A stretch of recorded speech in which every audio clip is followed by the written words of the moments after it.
journalist and founder of Place to Be. Wow. Bravo.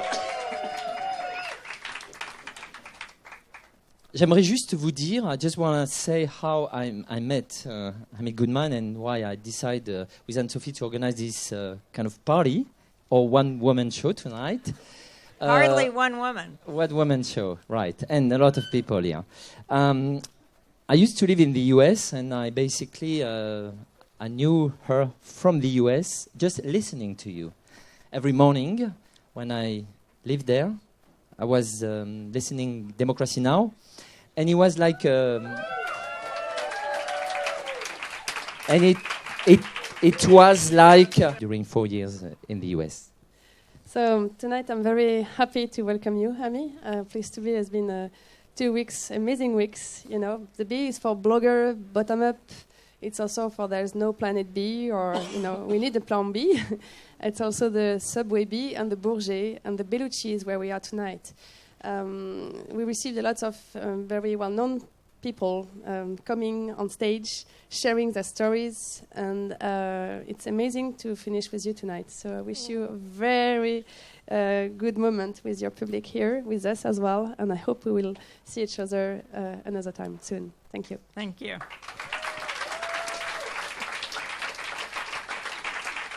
Elle prendra des questions à la fin et elle signera ses livres, si vous le souhaitez, avec une discount exceptionnelle à Paris de plus de au moins 50%. Donc, Amy Goodman, thank you.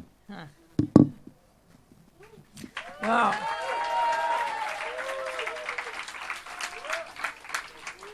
Well, thank you so much to Frederick, and I hope you tune in to Radio France to hear him on Sunday nights.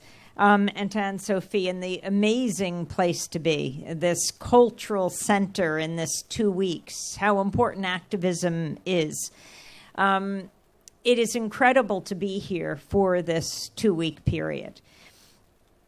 And there's so much to say inside the COP and outside. And also I want to welcome all the people who are watching online at placetobe.org/live.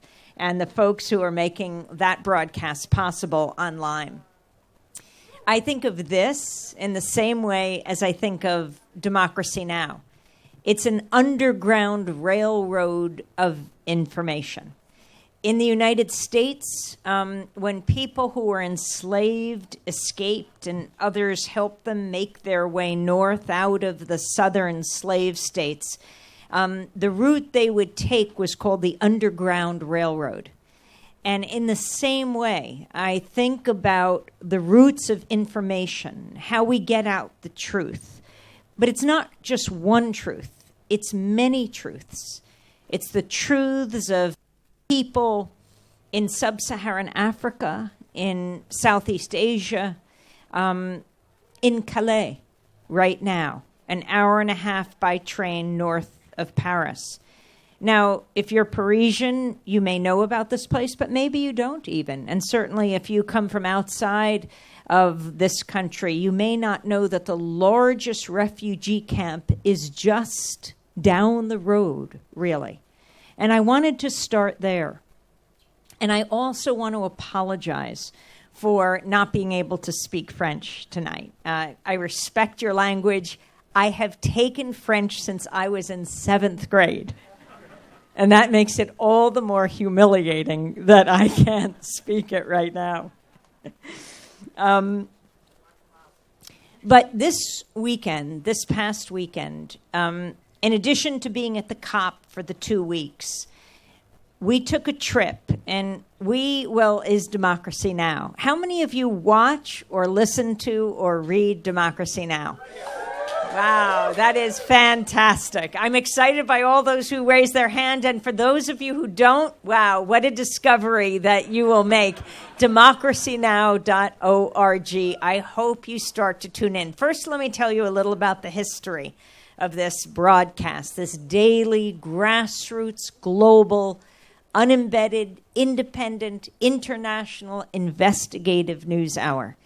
So we originally come out of Pacifica Radio, which was founded over half a century ago, 65 years ago. in Berkeley, California. The first Pacifica station was called KPFA. It was founded by a war resister. He came out of the detention camps after World War II. His name was Lou Hill. And he said there has to be a media outlet that's not run by corporations that profit from war, but run by journalists and artists. And that's how Pacifica Radio was born. Not run by corporations, as George Gerbner, the former dean of the Annenberg School of Communications at the University of Pennsylvania, would say, not run by corporations that have nothing to tell and everything to sell, that are raising our children today.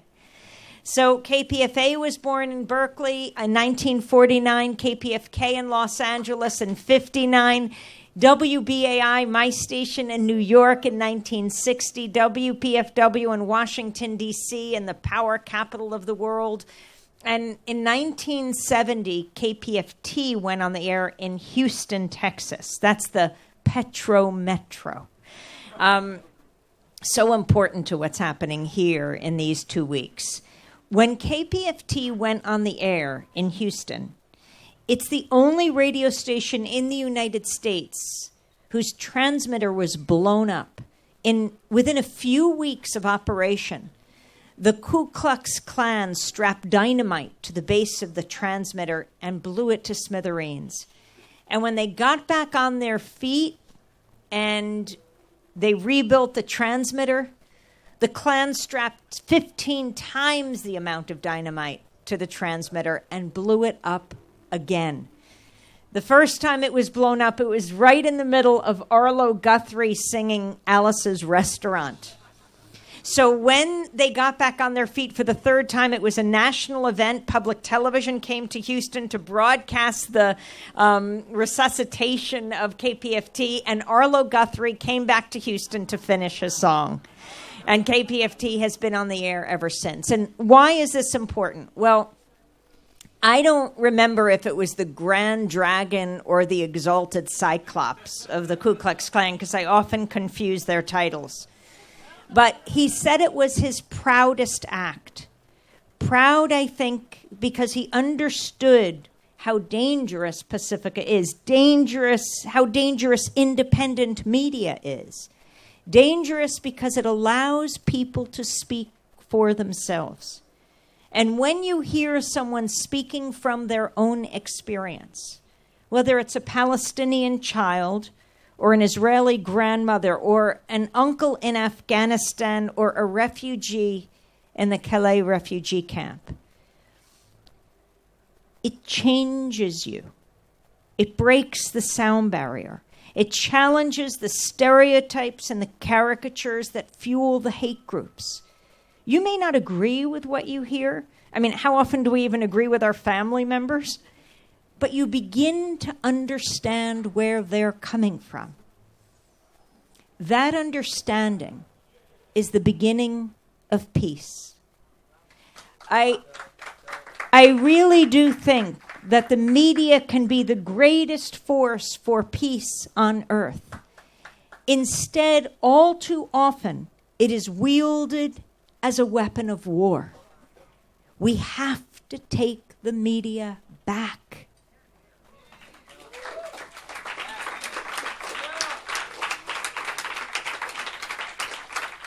Just look at the eve of the invasion of Iraq in 2003.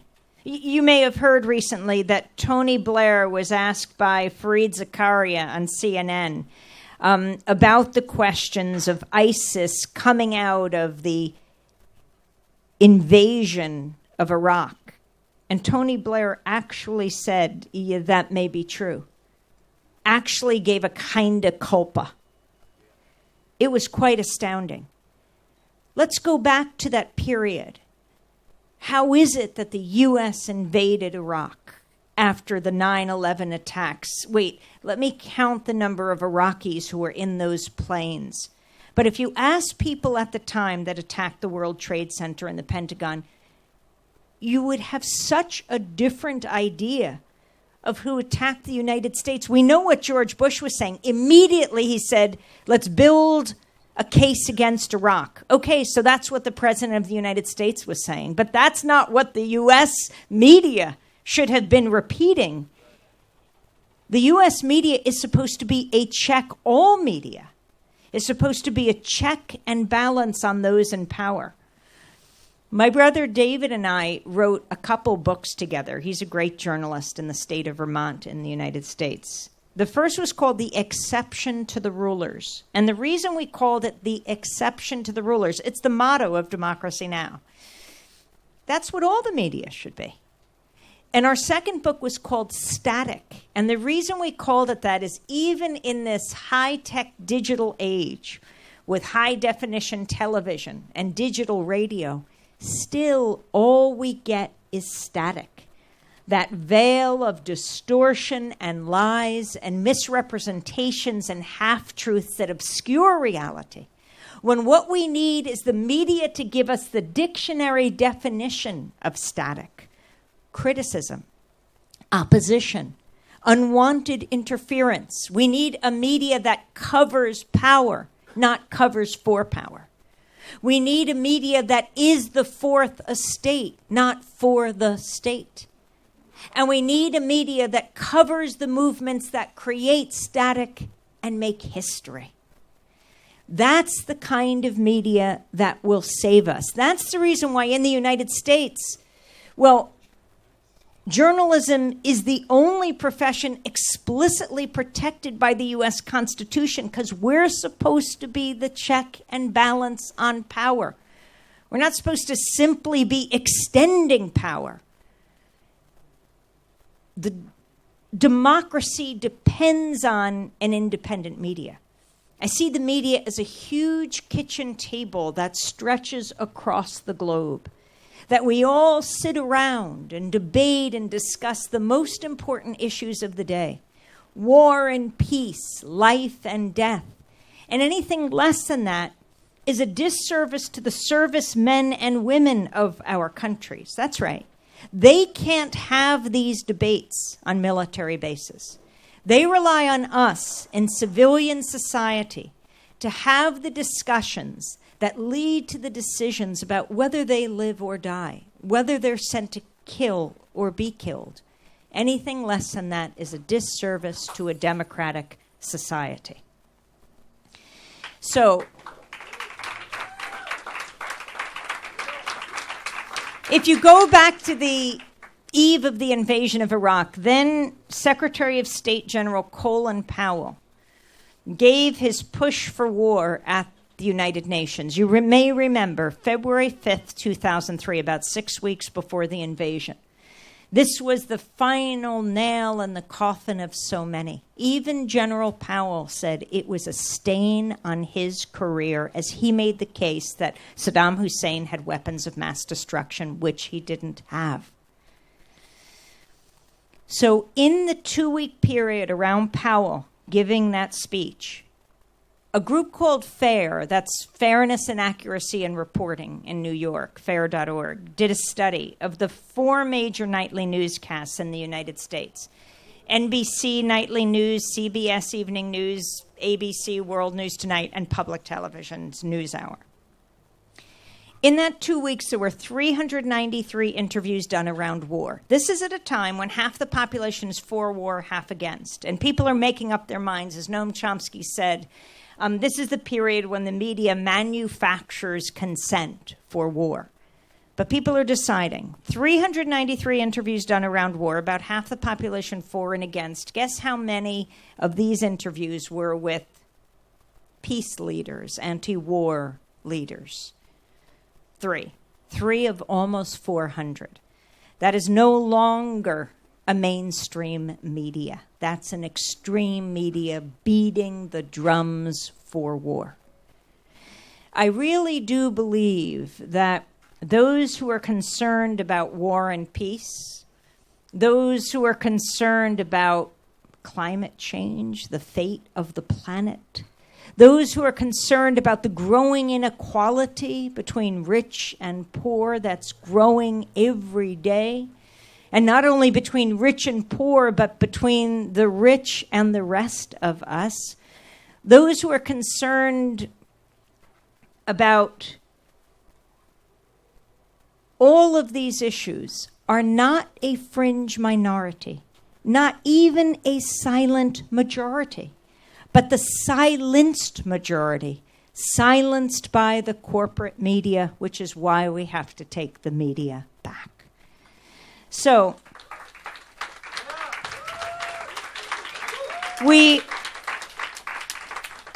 on Saturday, after covering COP for the first week, we got on the train north to Calais, to the refugee camp, a team of us from Democracy Now! Democracy Now! Began 20 years ago this coming February. We're very excited to be celebrating our 20th anniversary. We began on 9 community radio stations in the United States. Then we went down to 8 stations the year after we started in 1997 because we dared to air the voice of Mumia Abu-Jamal on public radio around the United States. You know, the death row prisoner, though he's off of death row, he's imprisoned for life, the former Black Panther and journalist. International human rights groups agree he did not get a fair trial. I know there's a street here in Paris, makes it very different from the United States, that is actually named after Mumia Abu-Jamal. But we dared to air his voice. When we cover issues of criminal justice and injustice, of mass incarceration, it's important to put the mic between the bars and hear from people on both sides. When we cover something as controversial as the death penalty, which you don't have here, but we have in the United States, and most people in the United States do not realize how rare it is in the world, in the industrialized world, for the state to execute its citizens. We feel we should hear from people on death row. So our stations went down when we decided to air his voice. But then they started to increase. Every single year, more and more stations broadcast Democracy Now! And then we started on television the week of September 11th, 2001. And then the show really took off. And now, as we move into our 20th year, we broadcast on close to 1,400 public television and radio stations around the country and around the world. So when we went to Calais, we knew we had a very special responsibility, not to sit there and describe for you just through our voices at Democracy Now! What we saw and heard, but to have people speaking for themselves. There is nothing more powerful. My colleague, Dennis Moynihan, who's here somewhere, and I write a column every week that appears in newspapers and websites around the world. And we wrote our column this week on our experience there. We called it what some of the signs said. We are human beings. We are not dogs. On the outskirts of the northern French town of Calais, a massive makeshift refugee camp called the Jungle grows daily. We couldn't even bring ourselves to call it the jungle. How racist can you be? But when we got there, the people themselves described it in that way. Yes, the jungle grows daily, swelling with asylum seekers fleeing war in Afghanistan, in Syria, in Iraq, in Sudan, and beyond. Their countries of origin are a map of the targets of U.S. bombing campaigns. More than 6,000 people in this, France's largest refugee camp, hope for a chance to make the last dangerous leg of their journey through the nearby Channel Tunnel, or the Channel, to England. Wind whips off the North Sea, blasting the shelters made of tarps, tents, plastic sheeting, and scrap lumber in the sprawling, ramshackle end of the line. The roads in the camps are muddy. The portable toilets are filthy. The charity health clinic has been closed since mid-November. The main entrance to the camp is below a freeway, with several police vans parked with lights flashing and armed officers stationed above. Most who arrive at the camp have endured arduous journeys of thousands of miles hoping to cross to the United Kingdom. The Channel Tunnel offers asylum seekers a way to make it to the UK without risking a dangerous crossing of the English Channel by stowing away on either a high-speed passenger train or a freight train. Accessing either type of train involves significant risk, and accidental deaths occur almost weekly when people leap onto moving trains or stumble under truck tires. A few days before we visited the camp, a Sudanese man named Joseph was killed when he was run over by a car on the highway. Camp residents were protesting that the police had not stopped the driver. They were holding signs reading, "We are humans, not dogs," and "Do survivors of war not have the right to live in peace?" We asked a young man named Majid from Damascus, Syria, why he fled his country. He didn't want us to use his full name. He said, "I escaped from the war. I don't want to die. This war is not my war," he said. So I asked him who was attacking his country. He said, "Who? Everyone. Russia, America, Iran, everyone." Days before we met Majid, the British Parliament voted to attack Syria and began bombing almost immediately. In the few months prior, the British government built multiple layers of high razor wire top fences in Calais, sealing off the tunnel entrance and the rail line for miles before the tunnel, as well as the staging area where freight trucks line up to drive onto the rail cars that will carry them through the tunnel. Each truck also is subjected to an infrared scan to look for body heat, to look for stowaways. Before the enhanced security, scores of asylum seekers might get through the tunnel nightly. Now it's almost impossible. The more the West bombs their countries, the more it shuts out those who flee its wars. These are war refugees. These are not people who want to live in a place that has tall buildings or just has a better opportunity than they have in their own country. As one man said, "I want to live in my own home." He was talking about Afghanistan, but said the bombs and the drones have driven him out. Whose responsibility is this? In the Afghan section of the refugee camp, and there is a map of the camp on one of the restaurants called Kabul Cafe. And that map shows where people live in the camp. Afghanistan, Sudan, Iraq, English Afghanistan, those who've been deported from Britain before. It truly is a map of the bombing targets of our countries. And in the Afghan section of the camp, Sadiq Hussein Khil was eager to speak about the 14-year-old U.S. war in Afghanistan, the longest war in U.S. history. Like many, he did not want his face to be filmed. We asked him about the effects of U.S. bombing and drone strikes in Afghanistan. He replied, "If they're killing one person or 10 persons, 100 of them are joining the Taliban. The war is not the solution for finishing terrorism. They have to talk face to face." As we roamed the camp, pulling our coats tightly around us in the cold, it was freezing. It was in the 30s, but the wind whipped through everything, and there was no place to go away from the cold. We looked for a woman who would be willing to speak. We met Dur, an Afghan professor of English who also did not want her face shown. She traveled more than 3,000 miles with her 4 children, by car, by bus, by horse, by foot, and by boat. In almost perfect English, her 12-year-old daughter described their unimaginable route. She said, "First, we went to Nimruz province of Afghanistan. Then we went to Pakistan. Then we walked to Saravan, Baluchistan. Then Iran, then Kerman, Shiraz, Tehran, Kurdistan, and Turkey. Then we start walking in the mountains. Then we went to Istanbul, Izmir. Then we arrived to the sea." Dur, her mother, had hired a smuggler to tape them in a leaky boat from Turkey to Greece Dor told me, when I saw that boat, I called my children and I wrapped them with my arms. And I started to cry, she said.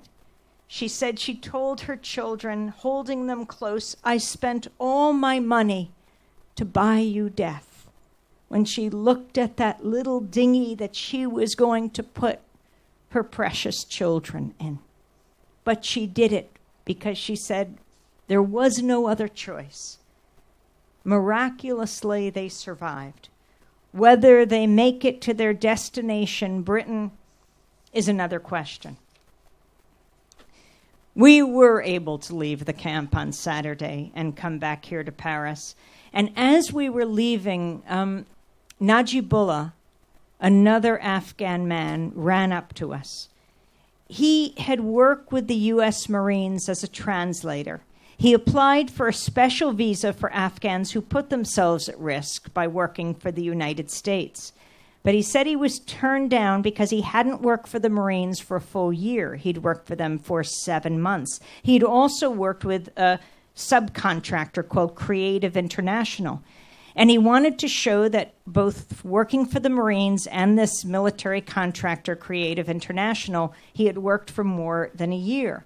But this is how the subcontractors work. When the job was done, the email he had in Afghanistan, the addresses, the faxes, they no longer worked.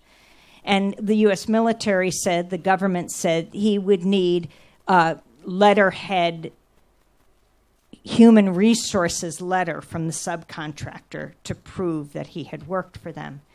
And he said, don't they understand that working with the U.S. government just one day or a year, it doesn't matter to the Taliban? He said, as long as you work with them for just 1 hour, you're condemned to death. Well, one of the signs that was carried by Majid was, today, Joseph, tomorrow, who? Just one of the many signs that the refugees held. These refugees are the roadkill of war. We have to take responsibility. War has these unimaginable effects. What we are talking about today is somewhere in the range of 60 million refugees, the largest outflow of refugees since World War II. These are the effects of war. It's not about charity, our countries taking refugees in. It's about bearing responsibility when you bomb the cradle of civilization back to the cradle. What are people going to do? You know, there, but for the grace of God, go I. That's all I could think about in this camp. And to be able to come back to Paris and broadcast Majid's voice, broadcast Dur's voice, broadcast the voices of people who have become invisible. I asked Majid, this young Syrian man, he's 21 years old. His family is in Damascus. He is so terrified and yet determined. Why, throughout our whole conversation, he smiled. And he said, if I stop smiling, I will die. These refugees connect us all, and they remind us that war is not the answer. Refugees are caused by war, are caused by climate change. Being at the COP, when you think about the climate refugees fueling these wars and war fueling dramatic changes in the environment, you think of Britain immediately bombing after their vote, bombing Syria. Where did they first bomb? The oil fields of Syria. What kind of effect will this have on the environment? When France immediately bombed after the November 13th attacks, they bombed Raqqa. Raqqa has hundreds of thousands of civilians. You know, we interviewed Nicolas Haynen, And for those of you who are French, you may know who he is, the French journalist who was an ISIS hostage for 10 months. And he said the two things that drive people into the arms of ISIS are stopping the refugees and bombing Syria. If you want to stop terrorism, you have to change your policies. And he himself was a hostage. It is so important that we hear these voices of peace because they are a matter of life and death. Being at COP for these 2 weeks has been an incredible education. We started on 2 Saturday nights ago over at the Bataclan just to visit, to pay respect. And the first person we interviewed was a Muslim man who was weeping, who said, this isn't about religion. He said, we all mourn for our fellow Parisians and those who were killed. And then we moved on to the protests in the streets the next day, although they were banned, because France has declared a state of emergency. I guess it's going to end the day after the COP. And yet, you think about the people who still took to the streets. You know, we broadcast what happened at the Place de la République. We were there with the tear gas and the police wailing on people. I saw them beating protesters with batons. And we showed all this. And today, a French woman came up to me and said, you know, we didn't see that on our TV screens. They had to look at international press to see this. It is so important that we understand we are all living in a state of emergency when it comes to climate change and war. And the only thing that will save us is dissent. Dissent is critical to changing policy. Broadcasting from inside the COP at Le Bourget, it's not about just broadcasting those voices. It's all of the voices on the outside. That is the engine of change. It always has been. It always will be. Civil society making demands and not backing off, pressuring their leaders and so-called leaders. That's why dissent is so important. That's why we broadcast the voices of women today from Kenya, from Malaysia, from Beijing, and from North Dakota, from the fracking fields. All of them, Candy Mossett, all of them will be in the streets tomorrow saying, as Naomi Klein said last night and has said for these 2 weeks, the author of This Changes Everything, Capitalism versus the Climate, how critical it is that these voices be heard. You know, we need a media that is not afraid to express dissent, because it is our responsibility to make dissent commonplace so that people aren't afraid to hear other opinions, which are often the majority opinions. Dissent is what will save us. As we were coming over here tonight and all through this 2 weeks, we've passed the new train station that's being built. It's called, I think, Gare de Rosa Parks. I don't know if any of you were involved in the naming of this station, but it is so important. And I was so touched to see it. You know, right now, as we head back to the United States after the protests tomorrow, we're still covering presidential politics in the United States. And you may have heard what Trump said, you know, trying to ban all Muslims from coming into the United States. Totally terrifying. It's not just about him. It's what then becomes acceptable discourse in the United States. And as he says this, and it's not only Donald Trump, the billionaire developer who's having a great time running for president. There is such an increase in crimes of Islamophobia all over the country. I was very touched in the last few days to read a great writer, Teju Cole, writing about what Donald Trump is proposing. You know, in Britain, they have there's something like 500,000 signatures on a petition now to ban Donald Trump from Britain. And when there are 100,000 signatures, it can become a debate in Parliament. And that's really significant. But Teju Cole, a great writer in the United States who often writes for The New Yorker, put this on his Facebook page. He said, "Trump is a dangerous clown, and we must continue to strongly oppose him and his hateful crowds. But it is important to understand that his idea of banning all Muslims, scandalous as it is, intentionally scandalous because he is, of course, doing it for media attention, is far less scandalous than the past dozen years of American disregard for non-American Muslim lives." And that wasn't Trump. Trump didn't murder thousands of innocent people with drones in Pakistan and Yemen.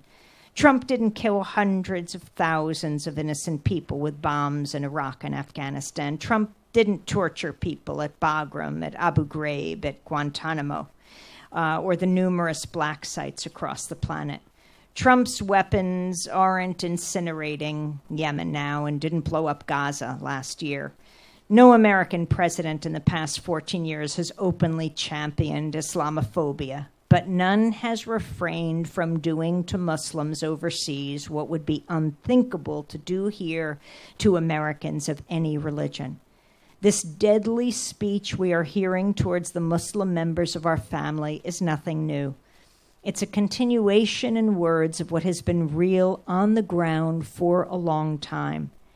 Our legitimate dismay at Islamophobic statements must be situated inside this recent history, a history in which a far wider swath of the country than Trump's base is implicated. That's Teju Cole. Read everything he writes.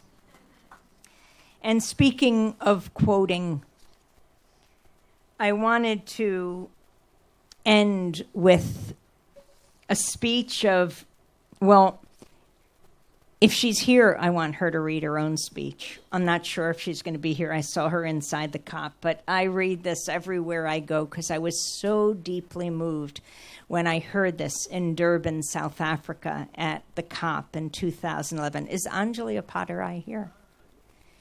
If Anjali isn't here, okay, I'll read it for her. But if she is, I hope she comes forward. Anjali, I met in Durban, South Africa. She was part of the youth delegation. She went to a school that I had visited for years called College of the Atlantic in Bar Harbor, Maine, where you get a degree in human ecology, showing the connections between humans and the environment. And she went, Democracy Now! Has gone to all the COPs, from Copenhagen to Cancun, from Durban to Doha, from, Poland to Peru, and of course this year. And you might say, why waste the fuel? But again, it's because of what happens outside. It's because civil society, thousands of people on the front lines of climate change, risk everything to come together to demand that we as a planet do something about our planet. And I think when Anjali led this youth delegation and gave this speech, it put everything into perspective. The chairperson introduced her. It was at the end of the COP that year, and said, "I'd like now to give the floor to Miss Anjali Apadarai with College of the Atlantic, who will speak on behalf of youth non-governmental organizations." Miss Apadarai, you have the floor. And Anjali said, "I speak for more than half the world's population. We are the silent majority. You've given us a seat in this hall, but our interests are not on the table. What does it take to get a stake in this game? Lobbyists corporate influence, money. You've been negotiating all of my life. In that time, you failed to meet pledges, you missed targets, and you've broken promises. But you've heard this all before. We're in Africa, home to communities on the front lines of climate change. She said, but as 2012 dawns, our Green Climate Fund remains empty. The International Energy Agency tells us we have 5 years until the window to avoid irreversible climate change closes. The science tells us we have 5 years maximum. You're telling us, give us 10. The most stark betrayal of your generation's responsibility to ours is that you call this ambition. Where is the courage in these rooms?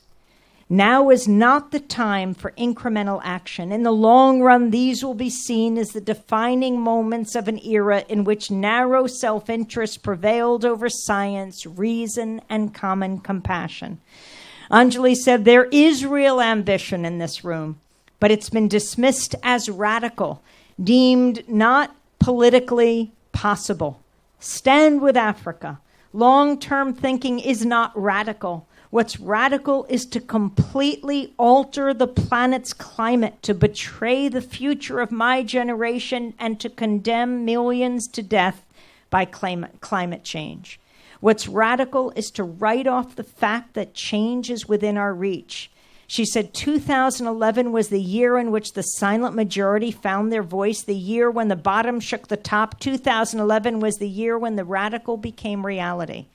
And she ended by saying, common but differentiated and historical responsibility are not up for debate.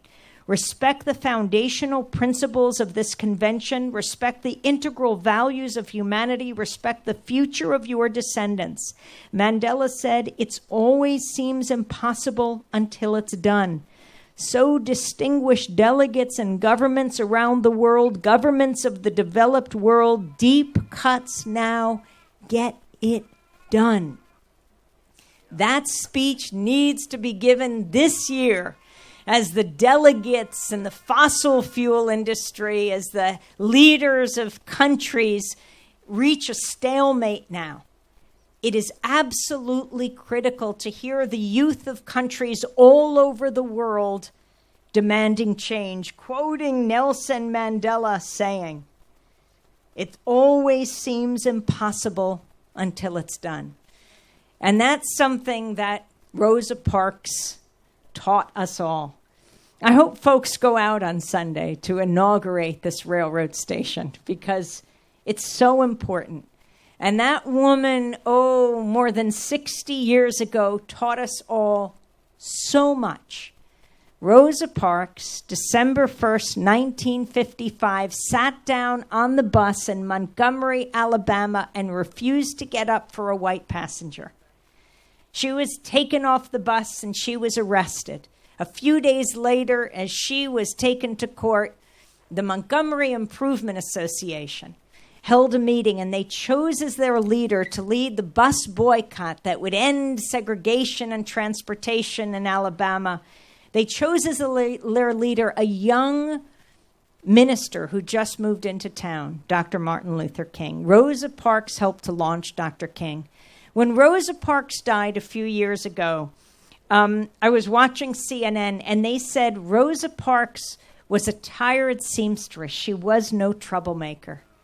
That's where they got it wrong. So we rushed to Washington to see what would happen.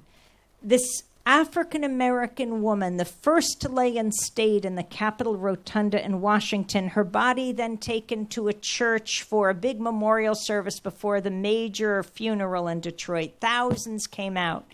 We went over, they'd erected loudspeakers outside. Oprah was inside, Cicely Tyson was inside. We were outside where it's often so much more interesting to be. And we interviewed a college freshman. I said to her, why are you here? She said, I emailed my professors this morning. She said, I won't be in class because I'm going to get an education.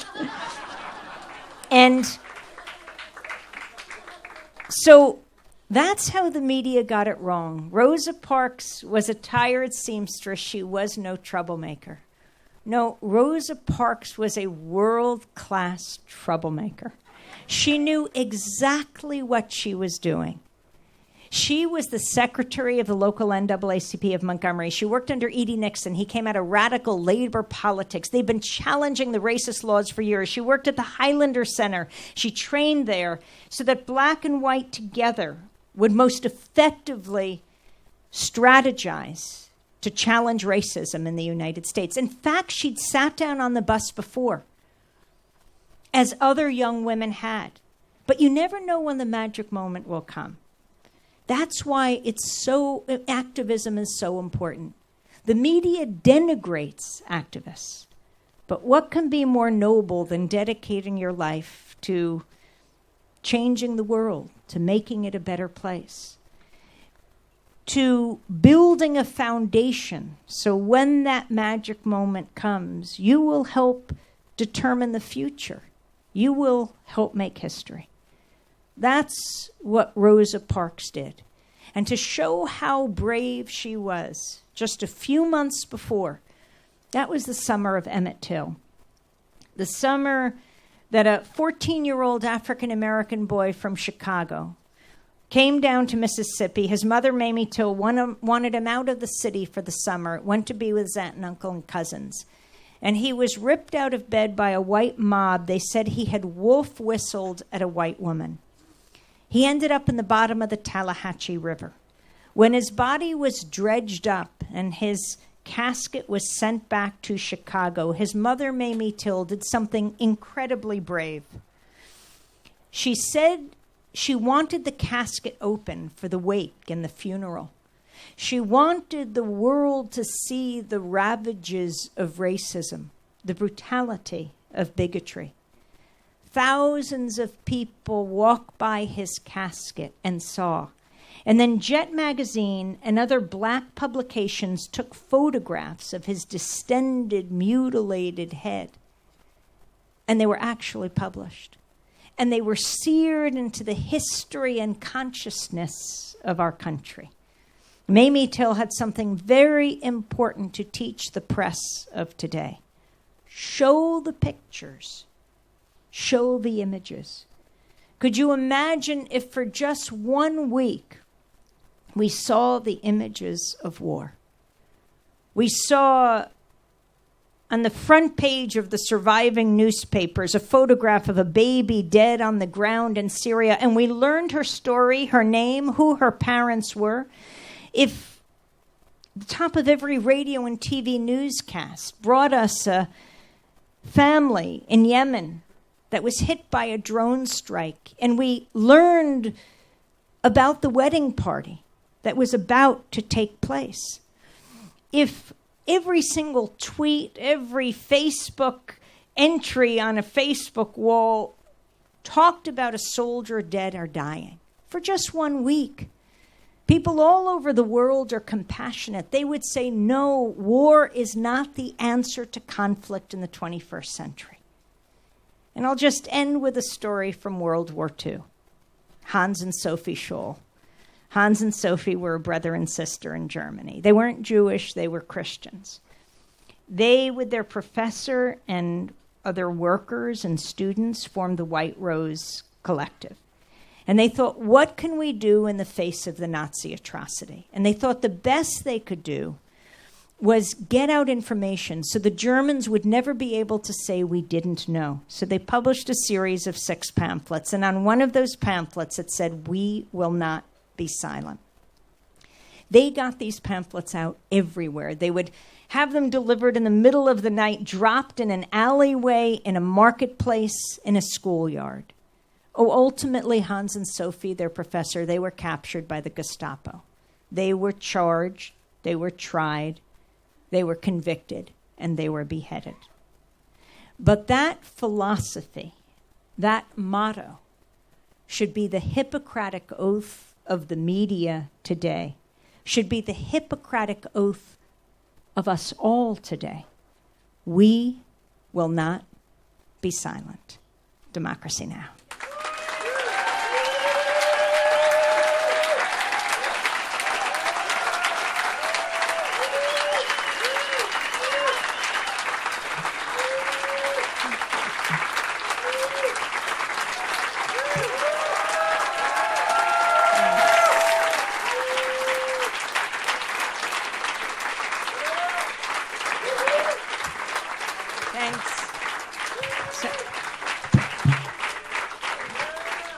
Thank you.